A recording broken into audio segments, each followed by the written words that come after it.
اعوذ باللہ من الشیطان الرجیم بسم اللہ الرحمن الرحیم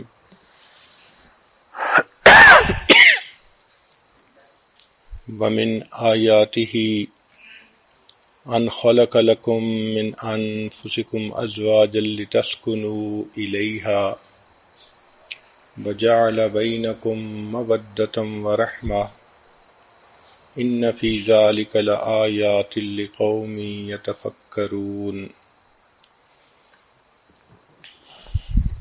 سبحان ربک رب العزۃ عما یصفون وسلام علی المرسلین والحمد للہ رب العالمین اللہم صلی علی سیدنا محمد وعلی آل سیدنا محمد وبارک وسلم۔ اللہ رب العزت کا لاکھ لاکھ احسان کہ اس کریم پروردگار نے ایک مرتبہ پھر صحت اور سلامتی کے ساتھ، ایمان کی حفاظت کے ساتھ رمضان المبارک کا یہ بابرکت وقت عطا فرما دیا۔ ہم اللہ رب العزت کا جتنا شکر ادا کریں وہ تھوڑا ہے۔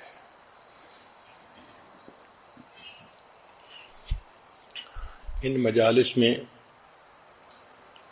کامیاب ازدواجی زندگی کے متعلق بیانات ہوں گے۔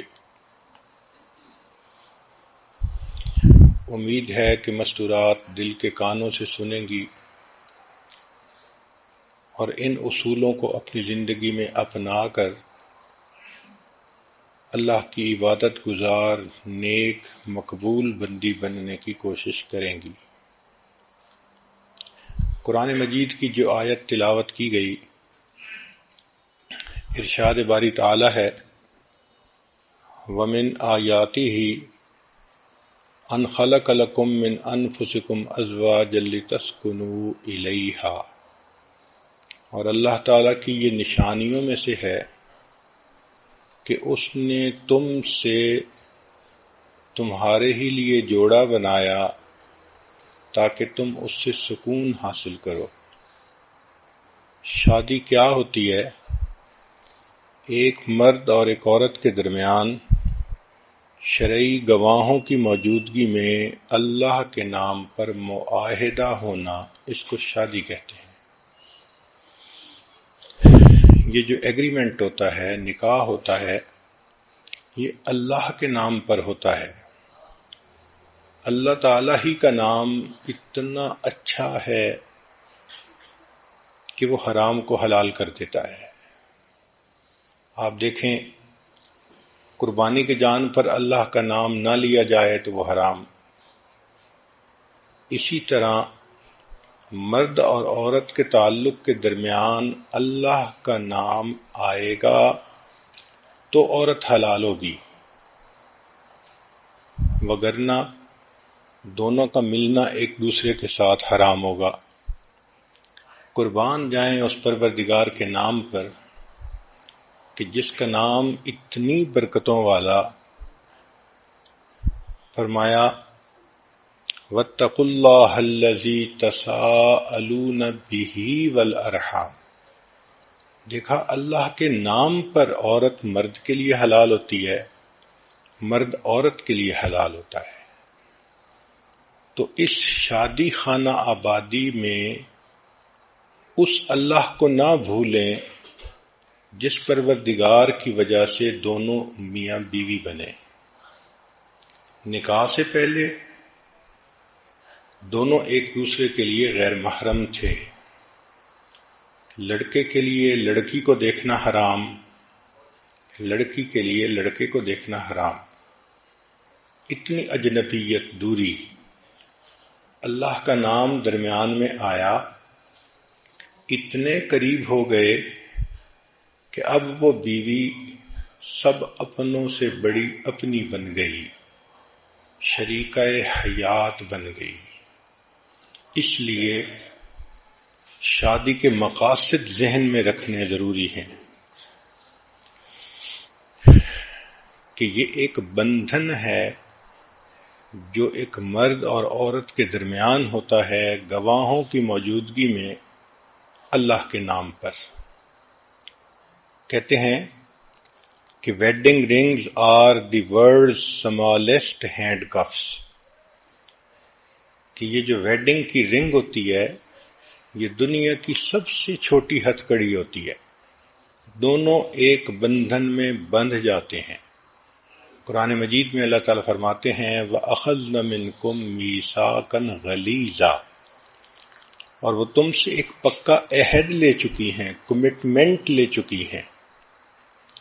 چنانچہ شادی کے مقاصد میں سب سے پہلا مقصد ہے گناہوں سے بچنا. خاوند بیوی کے ذریعے گناہوں سے بچے اور بیوی خاوند کے ذریعے سے گناہوں سے بچے. یہ شادی کے مقاصد میں سے سب سے پہلا مقصد ہے. اور دوسرا مقصد ہے ایمان کو مکمل کرنا، کیونکہ نبی علیہ السلام نے ارشاد فرمایا النکاح نصف الایمان، نکاح آدھا ایمان ہے. شادی سے پہلے انسان جتنا ہی نیک بن جائے ابھی آدھے ایمان پر عمل کر رہا ہے. نکاح ہونے کے بعد اب ایمان کی تکمیل ہو جاتی ہے. اس لیے اللہ تعالیٰ بندے کے اعمال کا اجر بڑھا دیتے ہیں. حدیث مبارکہ میں ہے کہ شادی سے پہلے ایک نماز پڑھیں تو ایک نماز کا ثواب، اور شادی ہونے کے بعد ایک نماز پڑھیں تو 21 نمازوں کا ثواب، اور بعض روایات میں 42 نمازوں کا ثواب. تو اعمال کا اجر بڑھ جاتا ہے. اس کی کیا وجہ ہے کہ رب کریم یہ فرماتے ہیں کہ میرے بندے پہلے تیرے اوپر صرف حقوق العباد تھے، ایک نماز کا اجر ایک ملتا تھا، کہ صرف حقوق اللہ تھے. اب تیرے اوپر حقوق العباد بھی آ گئے. ان حقوق العباد کو پورا کرتے ہوئے جب تم میرے حقوق کو بھی پورا کرو گے میں پروردگار اعمال کی قیمت بڑھا دوں گا. تو شادی کے مقاصد میں سے پہلا میاں بیوی ایک دوسرے کے ذریعے سے گناہوں سے بچیں، اور دوسرا ایمان کی تکمیل ہو، اعمال کا اجر بڑھ جائے. تیسرا کہ دونوں کو عزت مل جائے. جب شادی ہو جاتی ہے تو خاوند بیوی کے لیے عزت کا سبب بنتا ہے، بیوی خاوند کے لیے عزت کا سبب بنتی ہے. پھر چوتھا مقصد محبت کا ملنا، کہ میاں بیوی دونوں ایک دوسرے کو محبتیں دیتے ہیں، محبتیں تقسیم کرتے ہیں، اور محبتوں بھری زندگی ہوتی ہے. پھر پانچواں مقصد ہے شریک حیات کا ملنا، کہ انسان زندگی کا ساتھی پا لیتا ہے. زندگی کے حالات کے اتار چڑھاؤ میں کوئی اس کا اپنا ہوتا ہے، وہ ایک دوسرے کے ساتھ شیئر کر سکتے ہیں. وہ دونوں مل کر زندگی کے غموں کا بوجھ اٹھا سکتے ہیں. پھر چھٹا مقصد ہوتا ہے اولاد کا ہونا. چنانچہ فطری خواہش ہے ہر انسان کی کہ اولاد ہو. اس لیے انبیاء کرام جیسی بزرگ ہستیاں بھی اللہ سے اولاد کے لیے دعائیں مانگتی رہیں. حضرت زکریا علیہ السلام نے دعا مانگی رب انی وہن العظم منی واشتعل الرأس شیبا، اے میرے پروردگار اتنا بوڑھا ہو گیا ہوں کہ میری ہڈیاں بوسیدہ ہو گئیں اور میرے بال سفید ہو گئے، لیکن ابھی بھی میں آپ کے درگاہ سے اس نعمت کے حاصل کرنے میں مایوس نہیں ہوا، میں ابھی بھی دعا مانگتا ہوں. تو دیکھو بڑھاپے میں بھی انسان کی یہ تمنا ہوتی ہے. اسی طرح ہر عورت کے دل کی فطری خواہش ہوتی ہے کہ اللہ مجھے اولاد کی نعمت عطا فرمائے، اور 7واں مقصد ہوتا ہے پرسکون زندگی گزارنا۔ اس لفظ کو سمجھنے کی کوشش کریں کہ آج کل ذہنوں میں یہ بات سما گئی کہ کوئی غم ہونا ہی نہیں چاہیے، پریشانی ہونی ہی نہیں چاہیے۔ ایک کافر کی سوچ اور ہوتی ہے، مومن کی سوچ اور ہوتی ہے۔ کافر یوں سوچے کہ کوئی پریشانی نہیں ہونی چاہیے تو وہ سوچ سکتا ہے، مگر مومن تو جانتا ہے کہ دنیا دارالمحن امتحان گاہ ہے، اور اس امتحان گاہ میں حالات عدلتے بدلتے ہیں۔ کبھی اللہ خوشی دے کر آزماتے ہیں، کبھی غم دے کر، کبھی صحت دے کر، کبھی بیماری دے کر۔ تو حالات کے اتار چڑھاؤ کو ایکسپیکٹ کرنا چاہیے۔ دنیا کی زندگی پھولوں کی سیج نہیں ہے، امتحان گاہ ہے۔ آپ کیا سمجھتی ہیں کہ جو دنیا کے بادشاہ ہوتے ہیں ان کو پریشانیاں نہیں ہوتی؟ توبہ توبہ، اتنے پریشان کہ ان کی پریشانیاں کسی شہر کے لوگوں میں تقسیم کر دیں تو شہر کے سارے لوگ پریشان ہو جائیں۔ تو مقصد سمجھیں کہ سکون پانا۔ تو میاں بیوی دونوں پرسکون ہوتے ہیں، اگرچہ تنگی ہو، اگرچہ پریشانی ہو، اگرچہ بیماری ہو۔ تو ان چیزوں کا ہونا الگ بات ہے، اور دلی سکون ہونا یہ الگ بات ہے۔ جب انسان کو یہ محسوس ہوتا ہے نا کہ میں اکیلا نہیں، میرے ساتھ کوئی اور بھی ہے، تو پھر پریشانی نہیں لگتی، پھر دل پر سکون ہوتا ہے۔ اس لیے شریعت نے اتنا خوبصورت لفظ استعمال کیا کہ ایک لفظ سے شادی کا مقصد واضح فرما دیا۔ چنانچہ شادی ہونے کے بعد میاں بیوی مل کر قدم اٹھاتے ہیں، being together, sharing together, doing things together، یہ پھر ان کی زندگی کا اصول بن جاتا ہے۔ اب ہم پر سکون ازدواجی زندگی کیسے حاصل کریں؟ آئیے قرآن مجید کی تعلیمات کو سامنے رکھ کر اس مضمون کی تفصیلات سنیں۔ سب سے پہلے وَمِنْ آیَاتِهِ، اللہ تعالیٰ فرماتے ہیں کہ یہ اللہ کی نشانیوں میں سے ہے۔ تو خاوند بیوی کے لیے اللہ کی نشانی، اور بیوی خاوند کے لیے اللہ کی نشانی۔ واقعی اگر اللہ نے میاں بیوی کو نہ بنایا ہوتا تو ہر ایک کی زندگی ادھوری ہوتی، ہر ایک کی زندگی میں خلا ہوتا۔ تو اس سے انسان عزت کرے، خامد بیوی کی عزت کرے کہ میرے اللہ نے اس کو میری زندگی کے لیے بنایا ہے، اور بیوی اپنے خامد کی عزت کرے۔ اور اس بات کو ذہن میں رکھیں کہ ہمارے درمیان جو نکاح کا معاہدہ ہے وہ اللہ کے نام پر ہے۔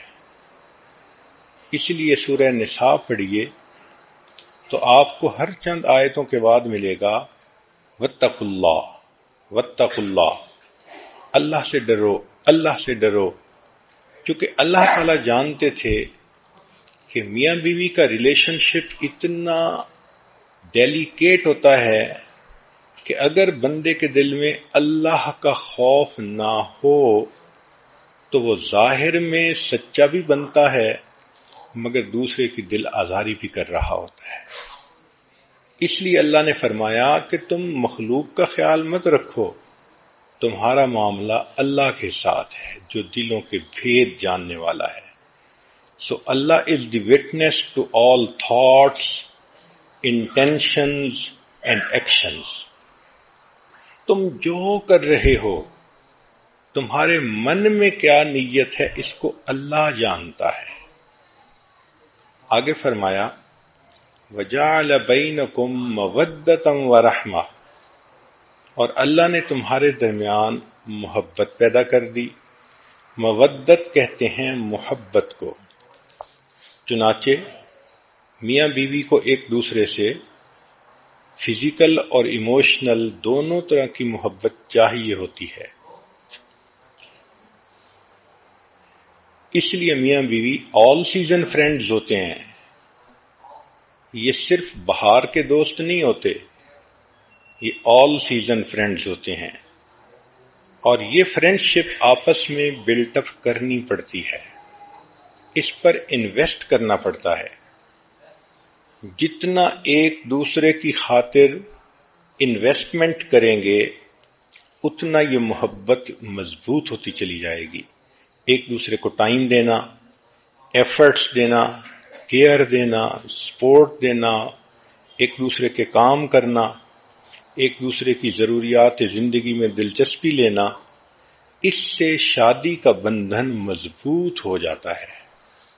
یوں سمجھ لیں کہ میاں بیوی کا ایک ایموشنل بینک اکاؤنٹ ہوتا ہے، جتنا وہ اس کے اندر ان پٹ ڈالتے رہتے ہیں اتنا ان کی شادی پرسکون ہوتی ہے۔ Love is directly proportional to investment. جس چیز پر جان، مال، وقت لگتا ہے اس کی محبت دل میں آتی ہے، یہ اصول ہے۔ اس کی مثال سن لیجئے، ماں بیٹے کے اوپر کتنی انویسٹمنٹ کرتی ہے۔ 24 گھنٹے کی خادمہ، پہلے کھلاتی ہے بعد میں کھاتی ہے، پہلے پلاتی ہے بعد میں پیتی ہے، پہلے بچے کو سلاتی ہے بعد میں خود سوتی ہے۔ کتنی تھکی ہوئی کیوں نہ ہو، بچے کی آواز آنے پر فوراً اٹھ کھڑی ہوتی ہے اور بچے کی ضرورت کو پورا کرتی ہے۔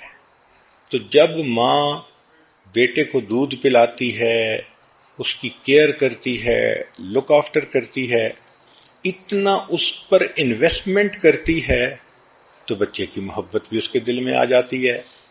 اتنی ٹچی ہوتی ہے، اپنی تکلیف گوارا کر لیتی ہے، بچے کی تکلیف اس سے گوارا نہیں ہوتی۔ انسان تو انسان، جانوروں میں بھی ہم نے دیکھا کہ مدر اپنے بیبی کے بارے میں کتنی پوزیسو ہوتی ہے، پروٹیکٹیو ہوتی ہے۔ اس کی بنیاد کیا کہ ماں کی انویسٹمنٹ ہوئی ہوتی ہے۔ اب ایک ماں کا بیٹا ہو اور اس کو فوراً لے کر کسی اور کے حوالے کر دیں تو آپ دیکھیں گے کہ ان دونوں کے درمیان آپس میں محبت کا رشتہ گہرا نہیں ہوگا۔ اسی طرح جو لوگ دین کے اوپر جان، مال اور وقت لگاتے ہیں ان کے دل میں دین کی عزت آ جاتی ہے، محبت آ جاتی ہے، قدر آ جاتی ہے۔ آج کے مرد لوگ بزنس پر اپنا وقت لگاتے ہیں، مال لگاتے ہیں، تو ان کو بزنس سے کتنی محبت ہوتی ہے۔ تو یہ ذہن میں رکھیں کہ جتنا ایک دوسرے کے لیے وقت دیں گے، قربانی دیں گے، ایک دوسرے کا خیال رکھیں گے، ایفرٹس کریں گے، اتنا یہ شادی کا رشتہ مضبوط ہوگا اور یہ محبت گہری سے زیادہ اور گہری ہوتی چلی جائے گی۔ تو میاں بیوی ایک دوسرے کو اون کریں۔ جہاں ایک دوسرے کی خاطر قربانیاں نہیں ہوتی وہاں تعلق کمزور ہوتا ہے۔ چنانچہ ایک واقعہ ہے، ایک لڑکی زینب کی شادی ہوئی اور اس کو ساس ایسی ملی کہ اللہ کی پناہ، چھوٹی چھوٹی بات پہ تنقید کرنے والی، سمجھانے والی، بتانے والی۔ میاں بیوی آپس میں بہت خوش تھے، مگر ساس ہر وقت کوئی نہ کوئی مشورہ دیتی تھی، کوئی پوائنٹ نکال لیتی تھی جس سے اس بچی کا دل دکھتا تھا، اس کا دل تنگ ہوتا تھا۔ چنانچہ 1 سال اس نے جب گزارا تو اس نتیجے پر یہ پہنچی کہ اس ساس کی موجودگی میں میری زندگی کبھی خوش نہیں گزر سکتی. تو اس کے دل میں ایک نفرت آ گئی، دشمنی آ گئی، عناد آ گیا. یہ ایک آنکھ اپنی سانس کو نہیں دیکھنا چاہتی تھی. اس کا دل چاہتا تھا زمین پھٹے اور یہ بوڑھی عورت اندر اتر جائے، میری جان چھوٹ جائے اس سے. ایک دن یہ بیمار تھی تو حکیم کے پاس گئی دوائی لینے کے لیے. تو وہاں اس کے دل میں شیطان نے یہ بات ڈالی کہ کیوں نہ حکیم صاحب سے میں کوئی ایسی دوائی لے لوں کہ جس کی وجہ سے میری ساس مر ہی جائے، میری جان چھوٹ جائے. چنانچہ اس نے رو دھو کر حکیم کو بتایا، میں بہت دکھی ہوں، میں بہت پریشان ہوں، آپ میری ہیلپ کریں، مجھے کوئی دوائی ایسی دیں جو میں ساس کو کھلاؤں اور میری جان چھوٹ جائے. حکیم سمجھدار تھا، اس نے کہا بہت اچھا، میں تمہیں دوائی تو دے دیتا ہوں، لیکن ایک بات ذہن میں رکھنا کہ اگر ایسی دوائی دی کہ فوری اثر کرے تو تمہارے نام لگ جائے گا، تمہارے اوپر لوگ شک کریں گے، تم اس کے قتل کرنے والی بن جاؤ گی. اس نے کہا بات تو ٹھیک ہے. تو حکیم نے کہا کہ میں ایک ایسی دوائی دیتا ہوں کہ جو سلو پائزن ہے، اس میں 1 سال لگے گا اور 1 سال میں یہ عورت اندر سے اتنی کمزور ہو جائے گی کہ مر ہی جائے گی. وہ بہت خوش ہو گئی کہ اچھا آپ ایسی دوائی مجھے دے دیں. چنانچہ حکیم نے ایک دوائی دے دی اور کہا کہ اس کو وقتاً فوقتاً کھلاتی رہنا، اور 1 سال کا عرصہ ہے، تمہاری جان چھوٹ جائے گی.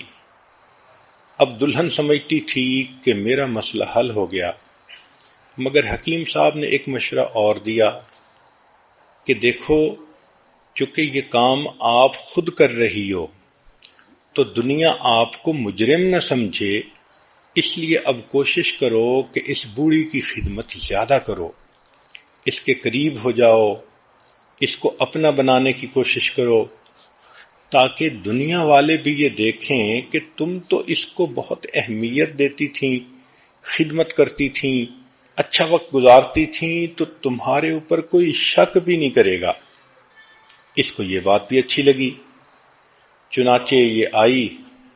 اب اس نے اس کو اپنی ساس کو وہ دوائی دینی شروع کر دی، مگر ایک تبدیلی یہ آئی کہ اس نے ساس کو اب ذرا زیادہ وقت دینا شروع کر دیا.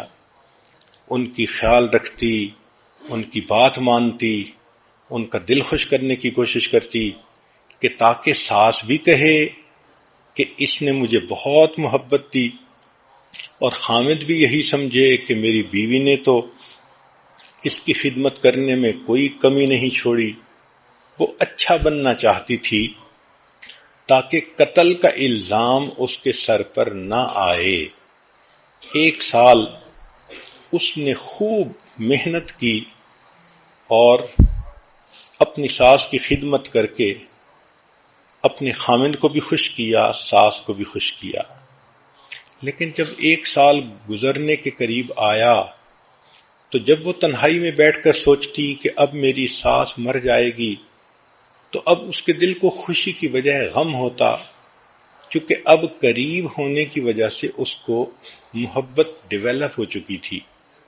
چنانچہ 1 سال کے بعد وہ روتی ہوئی پھر حکیم کے پاس آئی اور کہنے لگی کہ پلیز آپ مجھے اس زہر کا کوئی اینٹی ڈوٹ دے دیں، میں نہیں چاہتی کہ میری ساس مرے، وہ اتنی میرے ساتھ اچھی ہو گئی ہے، میں اس کے ساتھ اتنی کمفرٹیبل فیل کرتی ہوں کہ میں نہیں چاہتی کہ وہ فوت ہو. جب اس نے یہ کہا تب حکیم صاحب نے بتایا کہ بہت اچھا، میں نے اس کو زہر نہیں دی تھی، ایک عام دوائی دے دی تھی تاکہ تمہارے دل کو تسلی رہے کہ زہر دی جا رہی ہے. لیکن جو میں نے تمہیں نصیحت کی تھی کہ ساس کی خدمت کرو، وقت دو، اس کی بات مانو، اصل تو یہ بنیاد تھی، پہلے تم نے انویسٹمنٹ کوئی نہیں کی ہوئی تھی، تمہیں اس کی بات بری لگتی تھی، وہ تمہیں سمجھاتی تھی تمہارے فائدے کی نیت سے اور تمہیں زہر چڑھتا تھا۔ اب جب تم نے اپنے آپ کو سمجھا کر اس کی خدمت کرنی شروع کر دی تو اب تمہارے درمیان محبت پیدا ہو گئی۔ پریشان نہ ہونا، تمہاری ساس ابھی نہیں مرے گی، اپنی طبعی زندگی گزارے گی۔ اب اس لڑکی کے آنکھوں سے پھر آنسو آ گئے، یہ غم کے آنسو نہیں تھے، یہ خوشی کے آنسو تھے۔ تو سوچئے کہ عورت اگر تھوڑا سا اپنے دل کو صبر دے اور پھر خدمت کرے، محبتیں تقسیم کرے تو حالات خود بخود ٹھیک ہو جاتے ہیں، جو مخالف ہوتے ہیں وہ بھی موافق ہو جاتے ہیں۔ ساس پہلے بھی اچھا چاہتی تھی، سمجھاتی تھی، لیکن یہ سینسٹیو بہت ہو گئی تھی، بات نہیں سننا چاہتی تھی۔ اب جب اس نے اس کی بات سنی شروع کر دی تو ساس بھی بیٹیوں کی طرح اس سے محبت کرنے لگ گئی۔ چنانچہ اس لڑکی اور اس کی ساس کے درمیان محبت مثالی محبت بن گئی۔ اللہ اکبر کبیرہ۔ تو اس لیے میاں بیوی کے درمیان بھی جو محبت ہوتی ہے وہ بھی انویسٹمنٹ ہوتی ہے۔ بیوی خامند کے لیے اپنا ٹائم انویسٹ کرے اور خامند اپنی بیوی پر انویسٹمنٹ کرے تو یہ محبت پھر مضبوط سے مضبوط تر ہوتی جائے گی۔ دوسری بات شریعت نے کہی مودتم و رحمہ، اور تمہارے درمیان ہم نے رحمت کو رکھ دیا۔ دیکھیں، جوانی میں میاں بیوی کی محبت میں ایک دوسرے کی جنسی ضرورت کا بھی عنصر شامل ہوتا ہے، لہذا اگر میاں بیوی جھگڑا بھی کریں، ناراض بھی ہوں، تو شام کو پھر دونوں اکٹھے ہوتے ہیں، خامند کو بیوی کی ضرورت، بیوی کو خامند کی ضرورت۔ لیکن جب بڑھاپا آ جاتا ہے تو اس وقت یہ جنسی ضرورت کا پہلو نہ ہونے کے برابر ہو جاتا ہے، تو اس وقت تو ایک دوسرے کے ساتھ اگر جھگڑا ہو تو نفرتیں پکی ہو جاتی ہیں۔ تو شریعت کی خوبصورتی دیکھیے کہ اللہ رب العزت نے ایک دوسرا لفظ استعمال کیا کہ تمہارے درمیان مودت بھی رکھ دی اور رحمت بھی رکھ دی۔ رحمت کہتے ہیں کہ اب تم ایک دوسرے کے ساتھ جو زندگی کا اتنا عرصہ گزار چکے، اب اس کی قدردانی کرو اور اس کی وجہ سے ایک دوسرے کے ساتھ درگزر کا معاملہ کرو۔ تو رحمہ is to give without asking to return, اس کو رحمت کہتے ہیں۔ یعنی جو آپ اپنی جوانی میں ایک دوسرے کے لیے انویسٹمنٹ کر چکے ہیں اس کو آنر کریں، اس کا احساس کریں۔ خامند یہ سوچے جب یہ میرے پاس آئی تھی، چھوٹی عمر تھی، خوبصورت تھی، اب اتنے بچوں کی ماں بن گئی، اب اس کی وہ صحت نہ رہی، وہ خوبصورتی نہ رہی، اس نے تو اپنی لائف ہی انویسٹ کر دی، تو اس کی قدر ہونی چاہیے۔ بیوی بھی سوچے کہ میرے خامند نے مجھے سایہ دیا، مجھے گھر دیا، مجھے عزت دی، یہ میرے اتنے بچوں کا باپ ہے، اب اگر یہ بڑھاپے میں ذرا سینسٹیو طبیعت کا مالک بن بھی گیا ہے تو کوئی بات نہیں، مجھے برداشت کرنا چاہیے۔ تو رحمت کا لفظ، سبحان اللہ، ایک دوسرے کی قدردانی کرنا اور گزرے ہوئے وقت کا لحاظ کرنا۔ چنانچہ ایک آدمی جو دفتر کے اندر اچھی پوسٹ پر تھا، اس کے دفتر میں ایک لڑکی سیکٹری بنی جس کا نام للی تھا۔ تھوڑے دنوں کے بعد یہ افسر صاحب اس لڑکی کے ساتھ برے تعلق کے اندر گرفتار ہو گئے۔ اب اس کے دماغ میں ہر وقت وہ لڑکی سمائی ہوئی ہوتی اور اس کا جی چاہتا کہ بس میں ابھی شادی کروں۔ لڑکی کی ریکوائرمنٹ یہ تھی کہ تم پہلی بیوی کو طلاق دو، پھر میں شادی کروں گی۔ چنانچہ اب اس نے گھر میں آ کر اپنی خوشیوں بھری شادی شدہ زندگی کو خود خراب کرنا شروع کر دیا. بیوی کے ساتھ برے طریقے سے بول رہا ہے، اس کو اگنور کر رہا ہے، اس کے کاموں میں دلچسپی نہیں لے رہا، بچوں کے سامنے اس کو ڈانٹ ڈپٹ کر رہا ہے. اب بیوی پریشان کہ اس کو ہو کیا گیا، یہ تو اتنا اچھا خامن تھا، اچانک کیا اس میرے اندر تبدیلی آ گئی کہ آنکھیں ہی بدل گئیں. چنانچہ اپنی طرف سے تو اس نے ہر ممکن کوشش کی خوش کرنے کی، مگر یہ بندہ تو خوش ہونا ہی نہیں چاہتا تھا. اس کی نیت ہی بد تھی. یہ چاہتا تھا میں اس کو طلاق دوں اور اس کے بدلے نئی چنچل اتنی خوبصورت لڑکی وہ میری بیوی بن جائے گی. چنانچہ جب خوب گھر کے اندر فساد مچا تو ایک دن بیوی نے اس سے پوچھا کہ دیکھو ہماری زندگی کے 25 سال اتنے اچھے گزر گئے، اب کیا مسئلہ بن گیا؟ تو اس نے کہا کہ اصل میں تمہیں طلاق دینا چاہتا ہوں اور میں اور شادی کرنا چاہتا ہوں. بیوی نے پوچھا کیوں؟ اس لیے کہ وہ زیادہ خوبصورت ہے، کم عمر ہے، نوجوان ہے، میں خوشیاں چاہتا ہوں. اب بیوی نے سمجھانے کی کوشش تو بہت کی، مگر خامن کے تو دماغ میں کچھ اور ہی شیطانیت بھری ہوئی تھی. اس نے کہا دیکھو مجھے تو طلاق دینی ہے اور تم سے جان چھڑانی ہے، اور میں اپنی خوشی کی خاطر دوسری شادی کر کے ہی رہوں گا. جب بیوی نے محسوس کر لیا کہ یہ بندہ اپنے دل میں ایک فیصلہ کر چکا ہے تو اس نے کہا کہ اچھا آپ کیا چاہتے ہیں؟ خامن نے کہا کہ چونکہ میرے پاس تنخواہ بہت ہے، مال و دولت ہے، میں تمہیں یہ گھر بھی دے دیتا ہوں اور میں تمہیں گاڑی بھی دے دیتا ہوں اور اتنا ماہانہ خرچہ بھی تمہارا میں طے کر دیتا ہوں.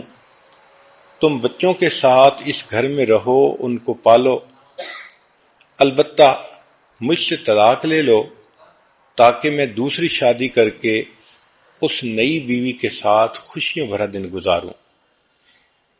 بیوی تھوڑی دیر خاموش رہی، پھر کہنے لگی کہ اچھا میری شرط یہ ہے کہ نہ مجھے مکان چاہیے، نہ مجھے تمہارا ماہانہ خرچہ چاہیے اور نہ مجھے تمہاری گاڑی چاہیے. اس نے کہا پھر کیا چاہیے؟ اس نے کہا کہ بس میری شرط یہ ہے کہ تم مجھے محبت بھرا 1 مہینہ دے دو اور اس 1 مہینے میں اس طرح محبت سے رہو جیسے ہم اس وقت محبت سے رہتے تھے جب ہماری شادی ہوئی تھی، ابتدائی دنوں میں. خامن نے کہا کہ یہ تو بہت آسان کام ہے، 1 مہینہ اس کو محبتیں دو، پیار دو اور پھر جان ہی چھوٹ جائے گی. چنانچہ خامن نے اس کے ساتھ یہ عہد کر لیا. اب چونکہ میاں بیوی میں عہد تھا تو بیوی نے اسے کہا کہ دیکھو جب شادی ہوئی تھی میں دلہن تھی، آپ ایسے آتے تھے، ایسے بیٹھتے تھے، ایسے بات کرتے تھے، میں بھی آپ سے ایسے بات کرتی تھی، لہذا ہم نے یہ مہینہ اسی حالت میں گزارنا ہے. خامن نے کہا بہت اچھا. چنانچہ دونوں نے آپس میں خوب گرم جوشی کا اظہار کیا، محبتوں کا اظہار کیا، میل ملاپ کیا، باتیں کیں، بیٹھے، اور جیسے ہنی مون کا وقت ہوتا ہے دونوں نے اس طرح وقت فارغ کر لیا. اب جب کچھ دن گزرے تو خامن نے یہ دیکھا کہ یہ بیوی 25 سال پہلے جب میرے پاس آئی تھی کتنی خوبصورت تھی، کتنی سمارٹ تھی، کتنی اچھی تھی. اب 25 سال کے بعد یہ 5 بچوں کی ماں بن گئی. اب صحت بھی اس کی کمزور ہو گئی، کچھ بینائی بھی کمزور ہو گئی، بلڈ پریشر کی مریضہ بھی بن گئی. اب معدے کے السر کا بھی مسئلہ ہے. اب یہ بیچاری جب اکیلی رہے گی تو خاوند کے بغیر اس کی زندگی کیسی ہوگی؟ کیونکہ دونوں قریب وقت گزار رہے تھے تو خاوند نے ایسا سوچنا شروع کر دیا. تو پہلے تو وہ اپنے خیالات کو جھٹک دیتا اور یہی سوچتا کہ نہیں، میں نے دوسری لڑکی سے شادی کرنی ہے. لیکن قریب رہنے سے محبتیں بڑھتی ہیں، اپنائیت ہوتی ہے، احساس ہوتا ہے انسان کو. جتنا بھی کوئی پتھر دل ہو اس کو بھی محسوس ہوتا ہے. چنانچہ 1 مہینہ جب قریب رہے تو آخری دن بیوی یہ ایکسپیکٹ کر رہی تھی کہ آج مجھے طلاق کا کاغذ مل جائے گا، لیکن آخری دن فلورسٹ کی طرف سے پھولوں کا ایک گلدستہ آیا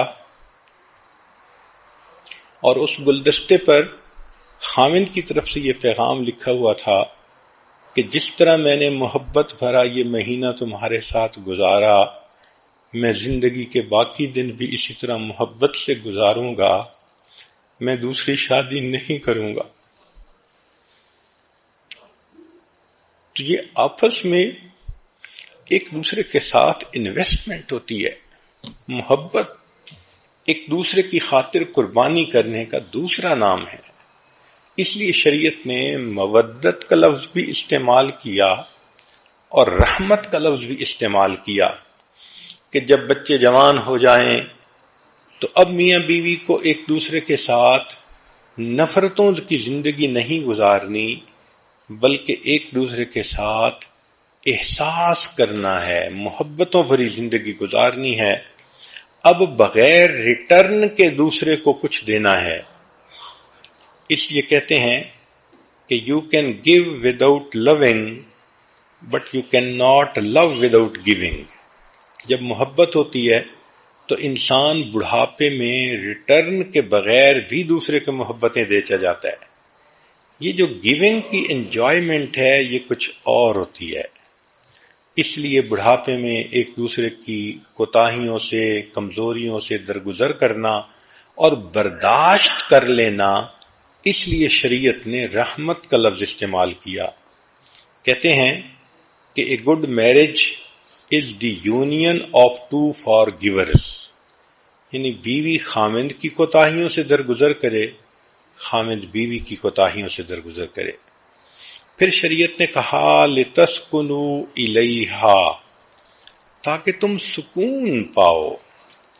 اب یہ سکون جو ہے انسان کو تب ملتا ہے جب دونوں نیک بن کر ایک دوسرے کے ساتھ محبت بھری زندگی گزارتے ہیں.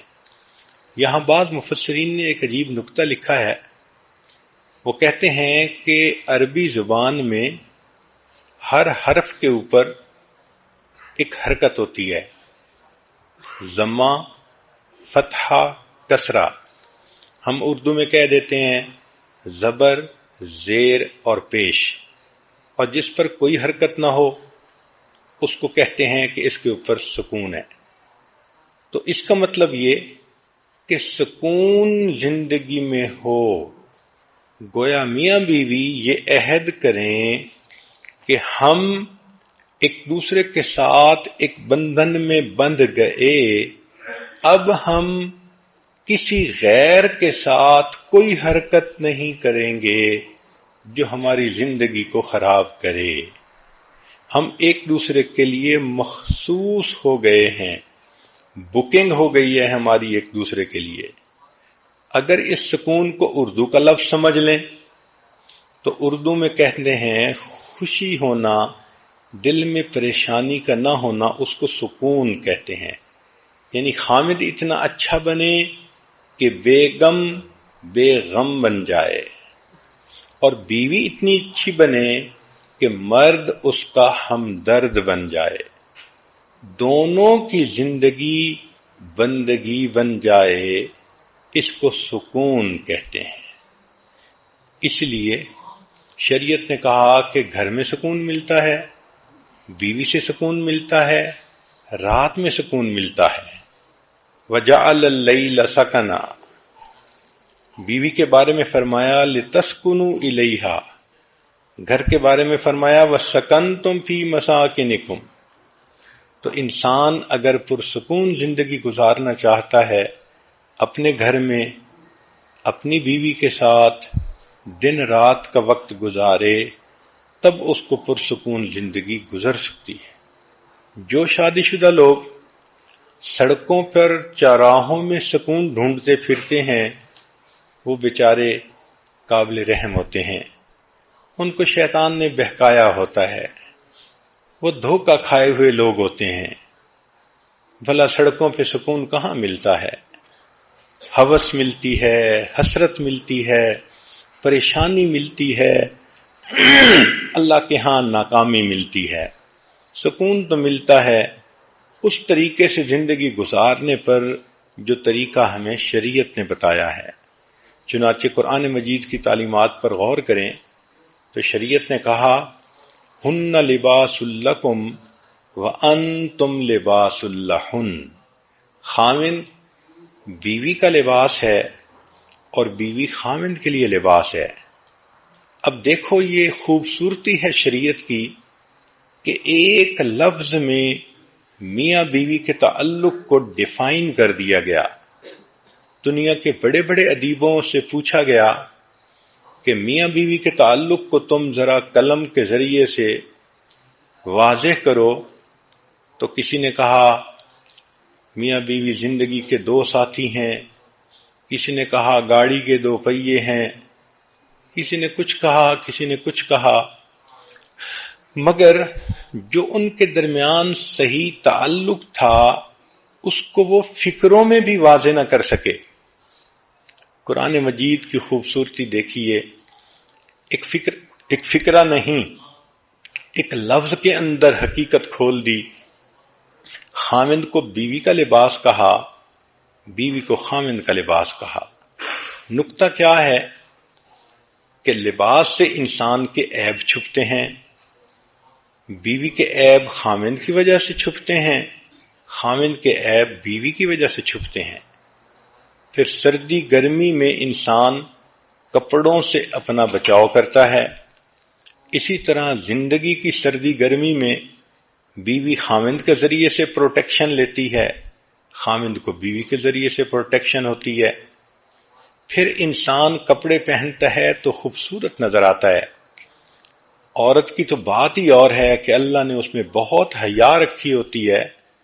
مرد ہی کو سوچ لیں کہ اگر اس کو کوئی کہہ دے کہ ہم تمہیں بے لباس کر دیں گے تو مرد کا جی چاہتا ہے کہ زمین پھٹ جاتی، میں اندر اتر جاتا اس سے پہلے کہ میرا لباس کوئی میرے جسم سے اتارے۔ تو لباس کے بغیر انسان دوسرے کے سامنے آنا گوارا نہیں کرتا، لباس سے اس کو زینت ملتی ہے۔ تو میاں بیوی بھی ایک دوسرے کا لباس ہیں، ایک دوسرے کی زینت ہیں۔ اور پھر ایک اور اچھا اور خوبصورت معنی مفسرین نے یہ بھی بیان کیا کہ انسان کے جسم کے سب سے زیادہ قریب اس کا لباس ہوتا ہے۔ آپ غور کریں تو لباس سے زیادہ تو انسان کے قریب اور کچھ نہیں ہوتا، لباس جسم کے ساتھ چپکا ہوا ہوتا ہے، اس طرح جسم ساتھ ہوتا ہے۔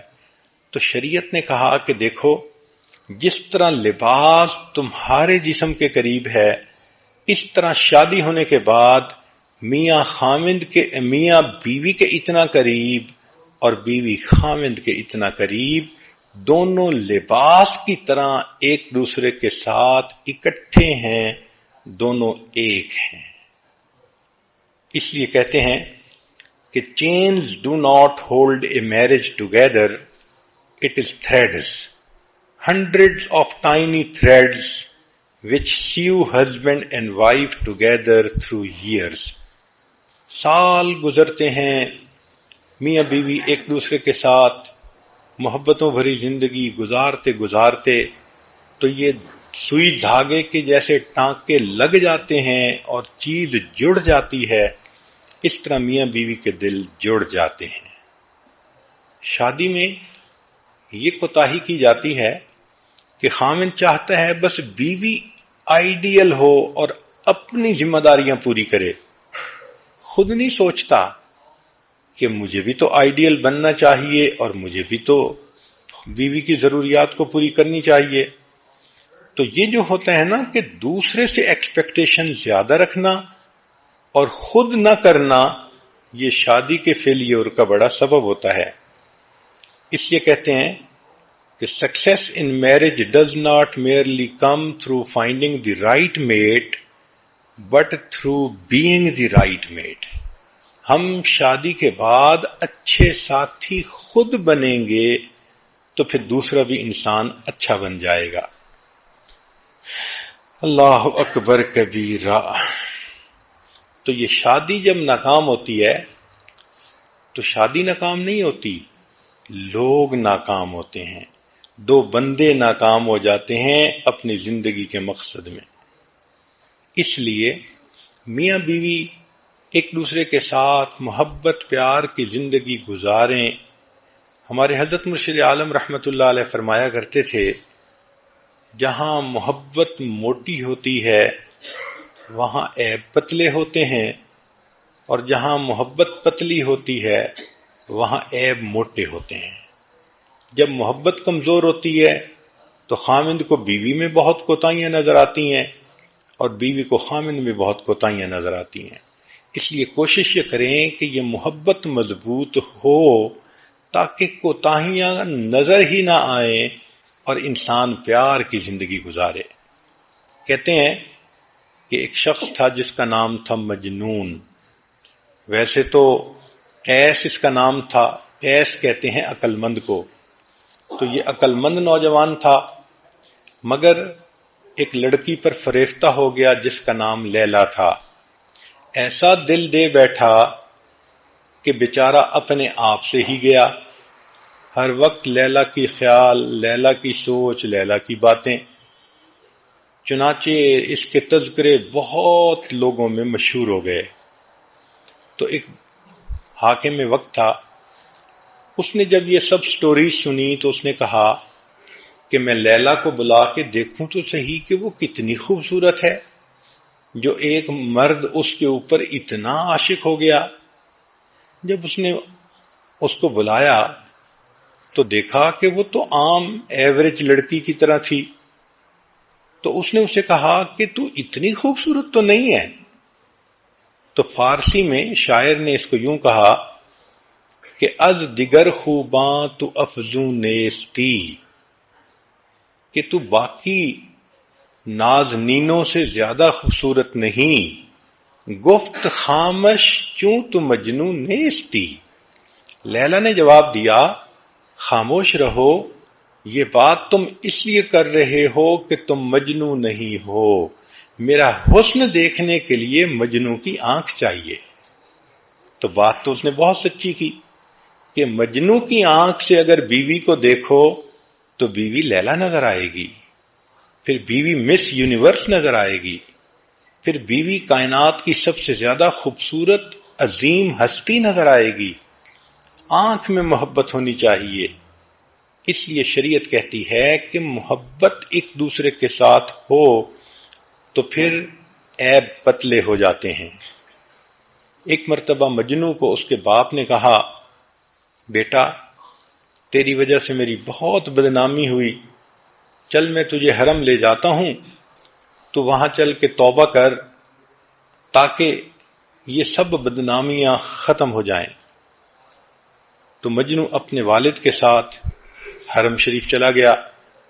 غلاف کعبہ پکڑ کے باپ ساتھ کھڑا ہے تو مجنو نے دعا مانگنی شروع کی.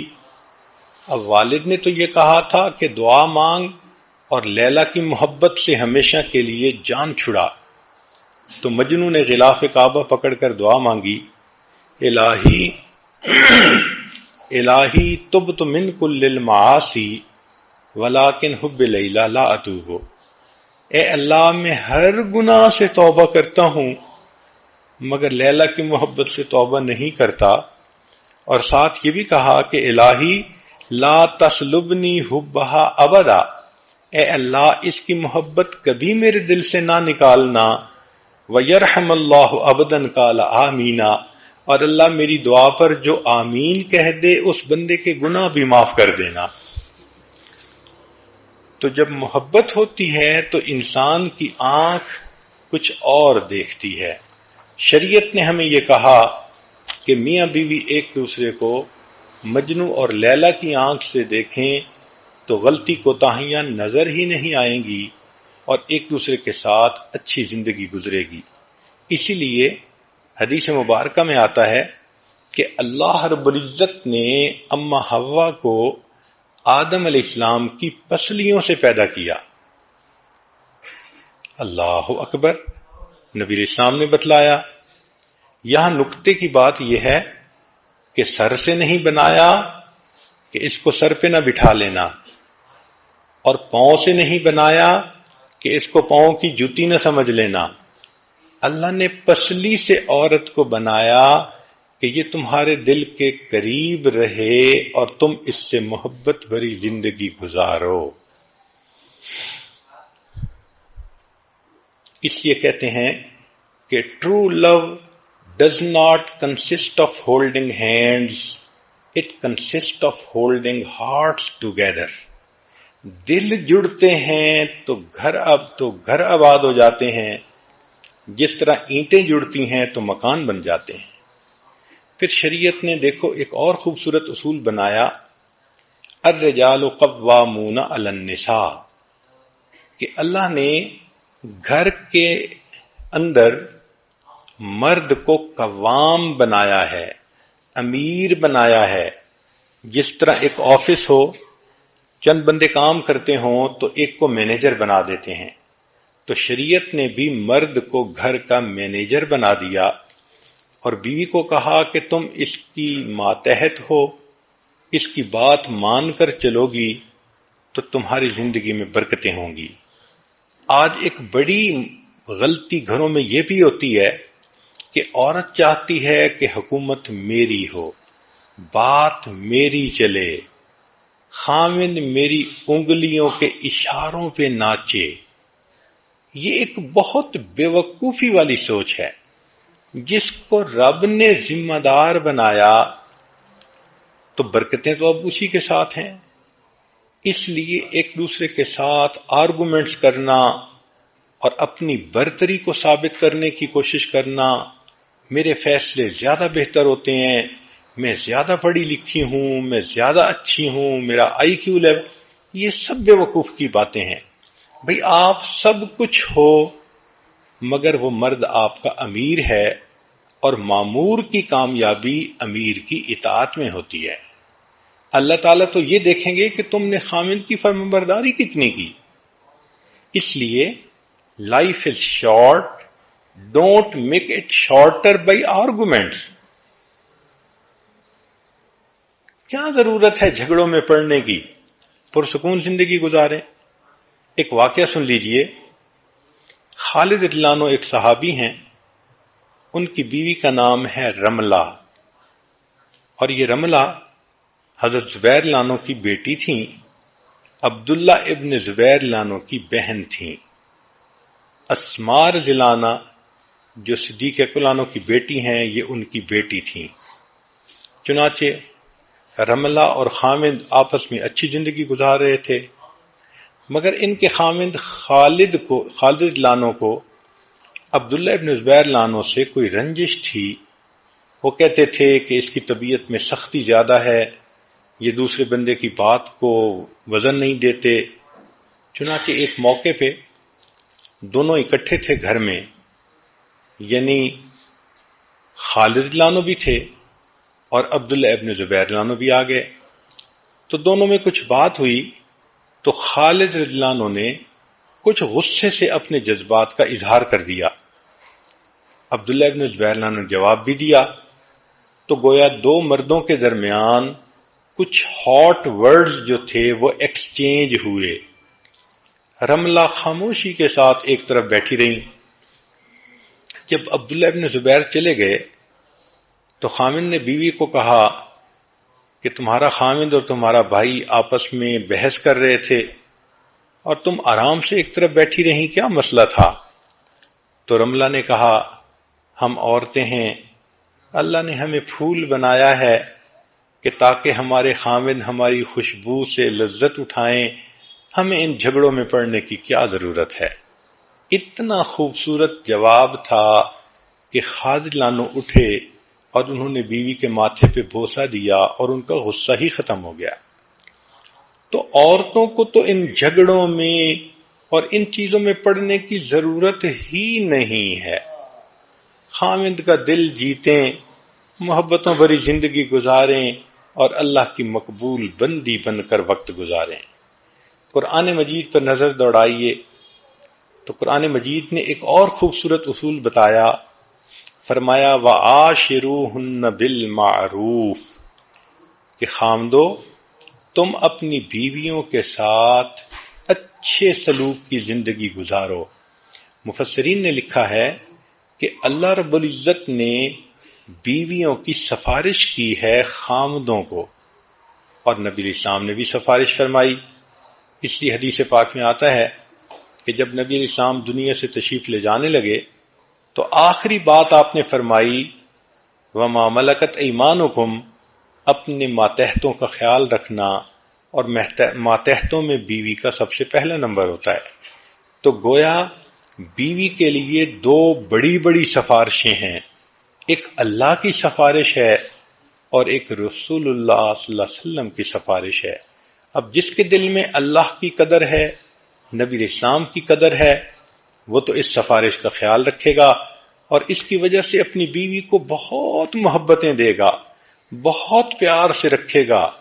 ہر وقت کی ڈانٹ ڈپٹ، ہر وقت کی سختی، ہر وقت کی بے رخی کی باتیں وہ کبھی بھی ایسا نہیں کرے گا، بلکہ محبت پیار سے رکھے گا کہ میرے مالک نے بھی سفارش کی اور میرے آقا نے بھی سفارش کی، اور جو آج اس سفارش کا لحاظ نہیں کرے گا کل قیامت کے دن اللہ کی رحمت کا وہ حصہ نہیں پا سکے گا۔ کہ میرے بندے تم نے میری سفارش کا دنیا میں لحاظ نہ کیا، اب میں تمہارے ساتھ نرمی کا معاملہ کیوں کروں؟ حضرت تھانوی رحمۃ اللہ نے واقعہ لکھا ہے، ایک بندے کی بیوی سے بڑی غلطی ہو گئی، چاہتا تو طلاق دے دیتا، گھر بھیج دیتا، مگر اس نے دیکھا کہ بیوی بہت زیادہ ریپینٹ کر رہی ہے تو اس نے اس کو اللہ کے لیے معاف کر دیا۔ کچھ عرصے بعد یہ خامد کی وفات ہوئی، خواب میں کسی نے دیکھا تو پوچھا کیا ہوا، تو اس نے کہا کہ اللہ کے حضور پیشی ہوئی، اللہ رب العزت نے فرمایا تم نے اپنی بیوی کو میری بندی سمجھ کے معاف کیا تھا، آج میں تمہیں اپنا بندہ سمجھ کے معاف کر دیتا ہوں۔ تو ہم ایک دوسرے کی غلطیوں سے درگزر کریں گے، اس کے بدلے اللہ ہماری غلطیوں سے درگزر فرمائیں گے۔ تو کامیاب ازدواجی زندگی کے لیے دو نکتے کی باتیں ذرا ذہن میں رکھ لینا۔ ایک تو یہ کہ شادی کے بعد میاں بیوی کو اپنی ایک لینگویج ڈیولپ کر لینی چاہیے، اس کو کہتے ہیں لینگویج آف میرج۔ ایک دوسرے کو محبت کی نظروں سے دیکھنا، مسکرا کے دیکھنا، پیار بھرے لفظ ایک دوسرے کو ایکسچینج کرنا، اشارے کرنا، یہ سب کے سب مل ملا کر ایک لینگویج بنتی ہے جس کو لینگویج آف میرج کہتے ہیں۔ جس میاں بیوی کے درمیان یہ لینگویج ڈیولپ نہیں ہوئی، ان کی زندگی کبھی پرسکون نہیں گزر سکتی۔ تو ایک تو میاں بیوی میرج کی لینگویج کو ڈیولپ کریں، اشارے کنائے ہوں۔ میاں بیوی کے اشارے کنائے تو ایسے ہوتے ہیں کہ شاعر نے لکھ دیا میان عاشق و معشوق رمزیست کرامن کاتبین راہم خبر نیست، کہ میاں بیوی کے درمیان ایسے اشارے ہوتے ہیں کہ فرشتوں کو بھی پتہ نہیں چلتا، وہ میسج پاس آن کر جاتے ہیں۔ تو ایک تو اس لینگویج کا ڈیولپ ہونا ضروری ہے، اور دوسرا جیسے آپ مختلف مضمون سکول میں پڑھتی ہیں، سائنس کا مضمون، کیمسٹری کا مضمون، فزکس کا مضمون، تو آج آپ کو ایک مضمون پڑھائیں جس کو کہتے ہیں arithmetic of marriage. Arithmetic of marriage یعنی شادی کا یہ الجبرا ہے۔ اس الجبرے کا قانون کیا ہے کہ 1+1 is everything۔ یعنی میاں اور بیوی دونوں اکٹھے ہیں تو سب کچھ ہے، اور 2 - 1 is nothing، کہ اگر 2 ہیں مگر الگ ایک کو کر دیں تو پیچھے کچھ بھی نہیں بچتا۔ تو یہ ارتھمیٹک کی ایکویشن یاد کر لیں کہ 1 + 1 is everything اور 2 - 1 is nothing۔ اب لب لباب آج کی گفتگو کا کہ اگر میاں بیوی چاہتے ہیں کہ ایک دوسرے کے ساتھ پرسکون ازدواجی زندگی گزاریں تو اس کا طریقہ یہ ہے کہ دونوں اللہ کے فرما بردار بندے بن کر زندگی گزاریں۔ یہ اصول یاد رکھنا، جو خدا کا فرما بردار نہیں وہ بندوں کا فرما بردار کبھی نہیں بن سکتا، جو خدا کا وفادار نہیں وہ بندوں کا وفادار کبھی نہیں بن سکتا۔ اسی لیے جو نیک نہیں ہوتے خامن بیویوں کے سامنے جھوٹ بولتے ہیں، سبز باغ دکھاتے ہیں، الٹے سیدھے بہانے بناتے ہیں، اندھیرے میں اس کو رکھتے ہیں اور قسمیں کھا کر کہیں نہ کہیں اپنی انوالومنٹ کی زندگی گزار رہے ہوتے ہیں۔ اور جو بیویاں نیک نہیں ہوتی وہ خامن کے ناک کے نیچے دیا جلا رہی ہوتی ہیں، خامن کے پاس رہتے ہوئے اس سے منافقت کر رہی ہوتی ہیں۔ تو اصل چیز یہ ہے کہ ہم اللہ کے بندے بنیں گے تو ایک دوسرے کے ساتھ بھی ہم پرخلوص زندگی گزار سکیں گے۔ لہذا ازدواجی زندگی کامیاب گزارنے کے لیے دونوں نیک بن جائیں تو محبتیں گہری ہو جاتی ہیں۔ شریعت نے بھی کہا الطیبات للطیبین والطیبون للطیبات۔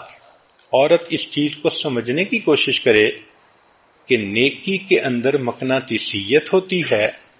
جس طرح مقناطیس مضبوط ہو تو لوہے کے ٹکڑے کو کھینچ کے چپکا لیتا ہے، عورت کے اندر اگر نیکی ہوگی تو خامد کو کھینچ کے وہ چپکا لے گی، مقناطیس بن جائے گی۔ اس لیے انگریزی کے 2 لفظ ہیں، ایک ہے نو، NO نو، اس کا مطلب ہوتا ہے نہیں، اور ایک ہے KNOW نو، اس کا مطلب ہوتا ہے جاننا۔ تو اصول یاد رکھیں کہ نو اللہ نو پیس۔ جن کی زندگی میں اللہ کا تصور نہیں، وہ من مرضی کرتے ہیں، نفس کی زندگی گزارتے ہیں، ان کی زندگی میں نو پیس، امن آ ہی نہیں سکتا۔ نو اللہ KNOW، اللہ کو جانو گے تو یو ول نو پیس، پھر تمہیں اللہ تعالیٰ امن کی زندگی بھی عطا فرما دیں گے۔ تو نیکی پہ اگر میاں بیوی متفق ہو جائیں تو زندگی پرسکون گزرتی ہے۔ عورتوں کو چاہیے خود بھی نیک بنیں، گھر کے ماحول کو بھی نیکی والا بنائیں، اپنے میاں کو بھی نیکی کی طرف کھینچ لیں۔ جتنا وہ اللہ کے قریب ہوتا جائے گا اتنا اپنی بیوی کو بھی دل کے قریب کرتا چلا جائے گا۔ اس لیے کہنے والے نے کہا کہ پیشانی بغیر جھومر کے بھی اچھی لگ سکتی ہے اگر اس پر سجدوں کے نشان ہوں، آنکھیں بغیر سرمے کے خوبصورت لگ سکتی ہیں اگر ان میں حیا ہو، پلکیں بغیر مسکارے کے اچھے لگ سکتی ہیں اگر شرم سے جھکی ہوئی ہوں، اور قد بغیر ہیل والی جوتی کے بھی اونچا ہو سکتا ہے اگر انسان کی شخصیت میں بلندی ہو۔ اپنی شخصیت میں بلندی پیدا کریں، اپنے اخلاق کردار کے اندر عظمت پیدا کریں۔ یہ اصل حسن ہے جو پوری زندگی انسان کے پاس رہتا ہے۔ میں بات کو ختم کرتا ہوں ایک شاعر کے اشعار پر۔ کیا اچھے شعر اس نے کہے، اگر تم حسن چاہو تو میرے چہرے پہ مت جاؤ،